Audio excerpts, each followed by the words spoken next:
What exactly are we? A question that Cersei the Risen Titan pondered on at the end of version 3.1 quest.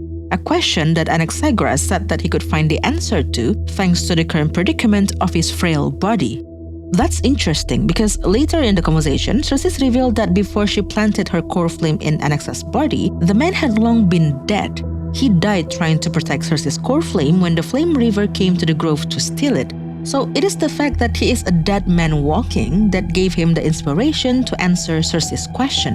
Then he said in order to confirm his hypothesis, he would need to conduct an experiment. An experiment that would require help from Casterys, somebody cursed by Thanatos of all people. So it is likely a death-related experiment. This could be the proof that Casterys is referring to in the trailer. Professor, I completed the proof you wanted. Furthermore, in this one article that summarizes the events of 3.0 Quest, it is said that Casterys was known as a mortician in Alchema. She listens to the voices of the dead and interprets the Titan's speech. Now, I find it odd that they would put these two facts together in a sentence like that, like the dead and the Titans are one and the same. As if it is because she listens to the voice of the dead and can understand them that she can also interpret the Titan's speech. And that's the thing about Casterys, right? She can send people directly to Thanatos, and according to the prophecy, should she be granted the right to embrace, then even frozen death will sleep peacefully at her fingertips. Frozen death, not necessarily and exclusively living beings in Amphorius. What if that's the state of the Titans? They are dead but frozen in time, hence frozen death. Then if we consider Anax's study about the soul, whereby he theorized that all beings originated from the same source and had a similar composition, that means he believes that Titans and humans are one and the same. See, in the Golden Scapegoat quest, there's this guy who came up with some interesting headcanon regarding the connection between the Titans and humans. He said that in the distant past, many things had no names. For example, ship might not necessarily be ship, and humans were not necessarily humans. It was an era where even fire might have not existed at all. Then one day, someone stole the core flame from the Titans. Those who feared the fire became ship. Those who did not fear it became human. The person who stole the fire remembered that there used to be no separation between ship and humans, and as punishment to themselves for creating this separation, they wore a ship mask ever after. Pretty interesting and very tinfoil-heady headcanon he has there. But if we consider this to be what happened in the distant past of Amphorius, it means Titans and humans did originate from the same source, much like what Anaxa has theorized. The ship might be the present-day humans, while the humans were the present-day Titans, because if we look into the readable itself, the sinner, which is referring to the person who stole the flame, is equivalent to the lamb, the scapegoat who punished themselves for creating the separation between Titans and humans. And since many things in that distant past had no names, the Titans referred in the theory might as well be the original creator of Amphorius. It could be the Aeon themselves. So if the answer to Cersei's question is that the Titans are dead people walking and the Titans and humans are the same, then it could mean that everybody in Amphorius is dead. They all are. This world has long been destroyed, and it is only the salvaged memory of it that Dan Heng and Trailblazer are visiting now. I made a whole 20-minute video on this idea alone, so you can check that out if you're interested. Also, I don't know if you've checked the IPC broadcast recently, but there's been a new broadcast since 3.0 that talks about these three things. 1. A star cluster declaring war against the Lord Ravager. 2. A memo snatcher asking the Genie Society for protection against Polka Kakamund. And 3. The last performance of a band preserved by the Garden of Recollection. This band came from a planet that was about to be destroyed because of the expansion of their red giant star. But the band refused to leave the planet and instead did one last performance before they were completely destroyed. The live audience watching the performance were deeply moved and said that they would never be able to forget the band. Now this sounds similar to the description of the Golden Epic trailer. It says, "In this world, they fuse burning golden ichor into their bodies. Will destiny remember their names in days to come? Memories slumbering at dusk. Please, do not forget Amphorius' name." So I don't think it is mere coincidence that this is one of the news broadcasted in 3.0. I think they're trying to tell us that it is really possible to preserve memory of something and then spread it out to more people and relive that memory, which I believe is what Amphorius is. It's just a memory of a dead world, and that's why everybody in it is dead. And as much as it is not a coincidence that the story of this band is one of the news broadcasted in 3.0, it is also not a coincidence that Polka Kakemon is mentioned in the broadcast. I believe she has some connection to whatever Anaxa is discovering in 3.2. Something related to the truth of the world, perhaps even more than the fact that the Titans and humans are the same and that they are all dead. Now, Polka Kakemon, member number 4 of the Genius Society, is infamous for killing other Genius Society members, not because she has personal grudges against them. She killed them because of this thing called the Circle of Knowledge.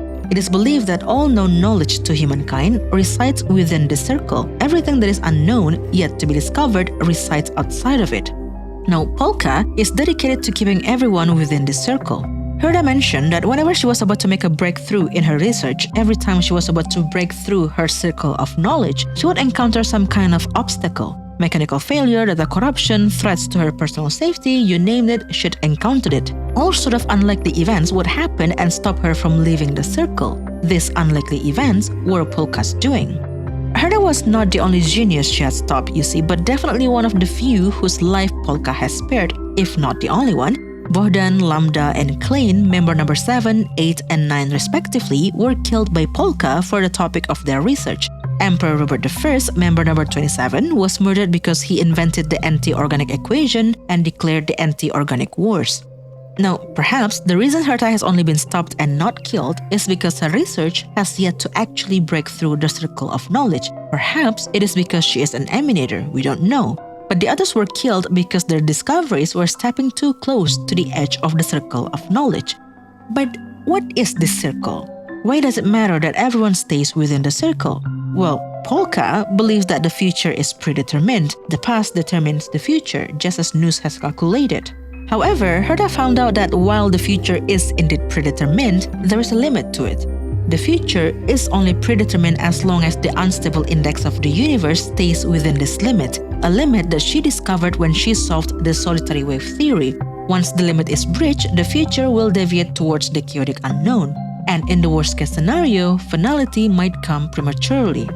So, if you think of the Genius Society members as the unstable index of the universe, what Polka has been doing is making sure that these unstable indexes stay below the limit so that finality would not come prematurely. Now, if you played Genshin Impact, at least until the Sumeru Archon quest, then you must be familiar with the concept of forbidden knowledge. This knowledge originates from the Abyss, and it was first introduced to the world, to Teyvat, by a dragon king who believed that it could help him fight the ruler of the heaven. Except this knowledge turned out to be destructive towards the world and the inhabitants. And now from the latest Archon quest, there is proof that Teyvat's sky is indeed fake. The world is wrapped in this layer of fake sky that perhaps function as a border to prevent things from going out of the world, much like the circle of knowledge, much like Amphorius' sky. Once you got in, you could not get out. That's probably why somebody in the trailer is asking if the sky of Amphorius is actually real. Sky above us, it's not real, is it? One last thing that I want to point out is about Trailblazer's death. Yeah, I think what we saw at the end of the 3.1 quest is actually the opposite of what would actually happen. Trailblazer will not die, Castris will. Because remember the line of prophecy that was meant for Castris? At the end of the sea of flowers, the souls of the living shall warm thy fingertips. And after an embrace, there shall be eternal separation. At the end of the Sea of Flowers, we do see Trailblazer, Castris, and Anaxagoras in a place that fits that description, right? In the trailer, I mean. The same place where we see Trailblazer's body evaporated at the end of the 3.1 quest. The same place where we see these souls walking around. This could be the afterlife in Amphorius, the place beyond the River of Souls. I mean, Anaxa is there and he's intending to conduct an experiment with some help from Castris. An experiment that might take place in the afterlife, because if anyone could get him directly into the afterlife without crossing the River of Souls, it would be Castris.